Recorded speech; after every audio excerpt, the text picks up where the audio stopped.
Hai, nama saya Tamara, saya seniman dari Yogyakarta. Praktek saya sebenarnya lebih ke... Hah? Aku zoom deh waktu gitu. Suka dia sama yang ginian. Selamat jalan Kota Salatiga.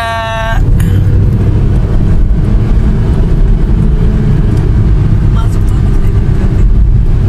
Apa? masih tetap Salatiga kan? Udah, kalau batasnya udah keluar kita.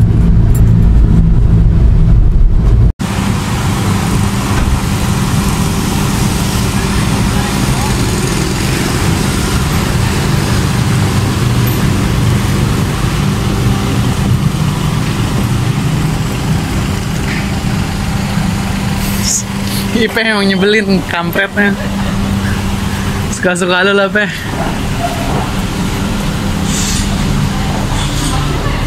Oh, masing-masing. Rombongan Mister Malcolm gitu. Iya. Iya. Oh, oke. Mister. Mungkin salah satu KTP-nya Kak, aku yang check-in hari ini. Halo. Hai. Ini Mister Rudi.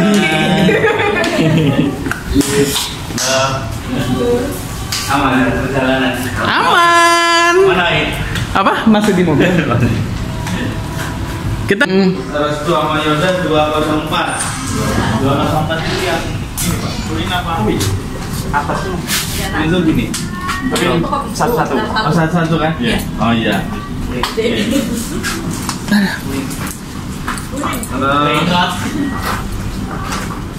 Yang berapa dulu Mas? 114. 114. Oke.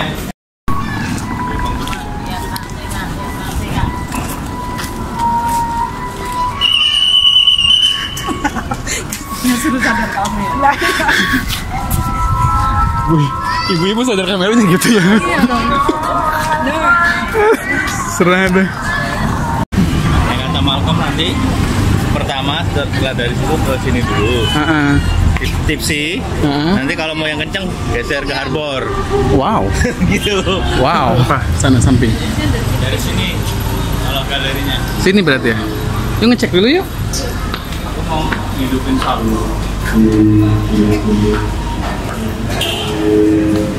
Oh, itu ada Correct Studio.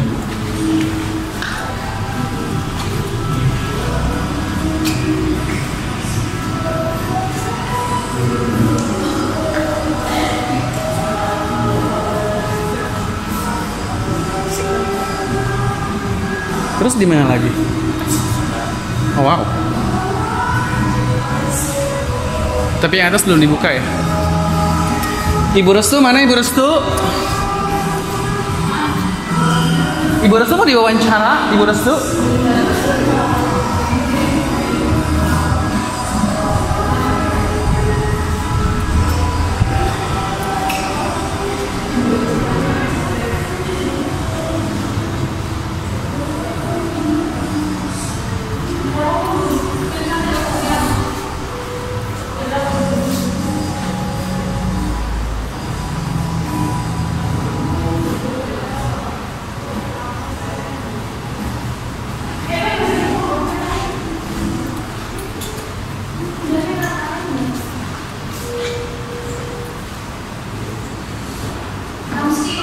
Tungguin.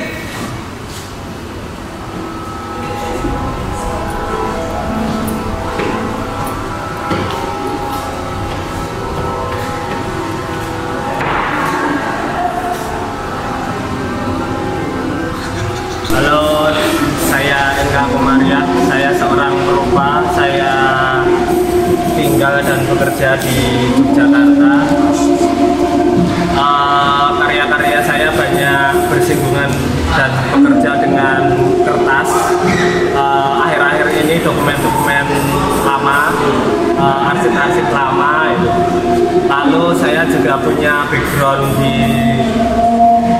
seni grafis Institut Seni Indonesia Yogyakarta. Perlu diomongin lagi. saya Rizky Maulana, biasa dipanggil Rizky. Saya biasa fokus pada pengkaryaan 2 dimensi, terkadang juga instalasi dan juga video. Pada pameran Kasar malam kali ini, selaras dengan teman-teman Crack, yaitu saya ingin secara pribadi menghidupi tentang akar seni tradisional agar tetap hidup di masa modern ini, yang dimana serba mengurangi interaksi secara langsung, kemudian serba cepat, dan terkadang meninggalkan akar dari apa yang kita nikmati saat ini yang serba mudah. Terima kasih. It is 101 my version. If you read them, they're all kind of like things that we do that we deserve to go to hell for. But some of them are kind of like, you know, there's the obvious ones like murdering someone, but then there's more kind of subtle ones as well, like telling incredibly boring stories or getting.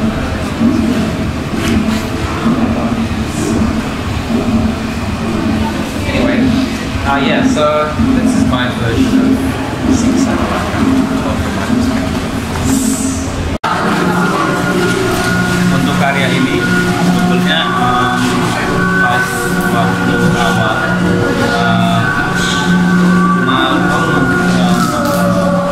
menceritakan soal musik pasar malam, kemudian saya masih membayangkan bahwa tentang pasar malam itu melalui pengalaman yang mungkin dulu pernah saya alami waktu saya di kampung halaman hilang. Dan itu kita maksudnya ketika masih sekolah.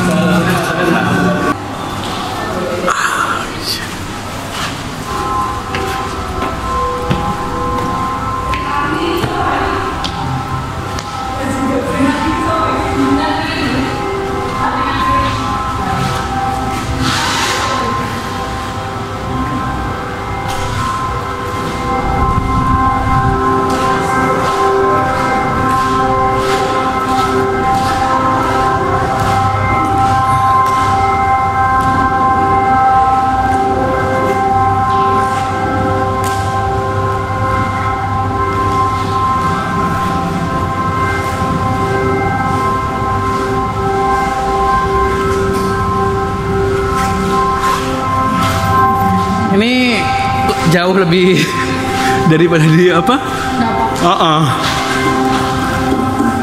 Ini baru pameran, Bu.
Saya Retno Tias, Saya seniman visual, juga ilustrator.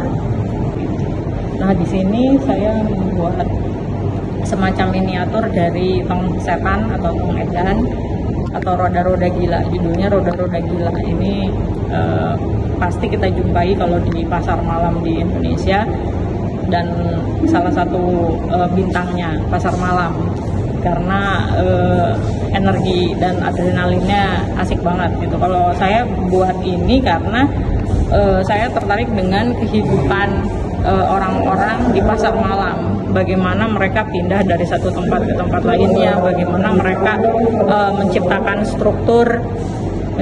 struktur bangunan, terusnya bagaimana mereka maintenance itu gitu. Itu menurut saya menarik gitu, karena pasti sulit dan mereka bisa beradaptasi dengan keadaan itu, mereka bisa tetap survive dari waktu ke waktu gitu. Menurut saya itu sangat menarik gitu sebagai sebuah budaya gitu.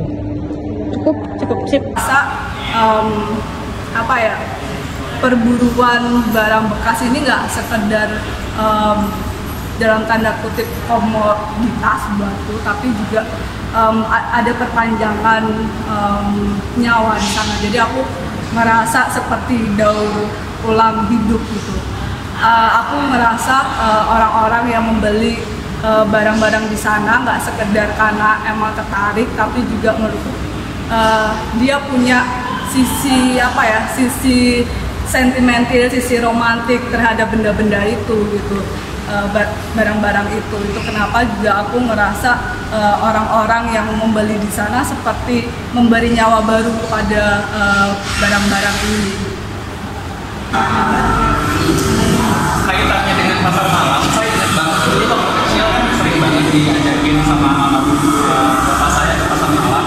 Nah, bapak tuh selalu beli raja itu kayak doa atau mantra yang selalu kita bawa kemana-mana gitu. Nah, bentuk raja itu bisa diaplikasikan di kertas, di kain, atau di benda-benda pribadi kayak jaket, rompi, dan permintaan bapak waktu itu juga kocak-kocak gitu. Maksudnya hal-hal yang menurutku yang sebagai anak kecil tuh nggak masuk akal gitu. Kayak bapak minta raja yang tahan peluru gitu misalnya, karena waktu itu memang bapak gariskan dengan hal-hal yang seperti itu. Atau misalnya minta menghilang gitu. Jadi kalau pakai raja dia punya keyakinan bahwa dia bisa menghilang gitu. Terus itu sempat ke bawah gitu pas aku pertama kali ke Jogja, karena nggak punya SIM kan. Jadi kalau naik motor gitu, terus aku bawa raja kemana-mana dan aku bilang jangan lihat polisi. Dan itu benar, selama di Jogja nggak pernah punya SIM sampai sekarang gitu. Dan nggak pernah hilang. Jadi aku pikir oh mungkin ini kali gitu kan, doa yang nampaknya tidak akan dijawab, nampaknya tidak akan menjadi kenyataan, tapi mungkin entah karena kebetulan atau apa gitu, itu terjadi.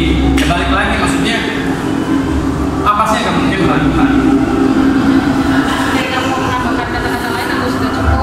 Kalau Tuhan bisa menciptakan pria dan wanita, masa Tuhan nggak bisa menciptakan waria?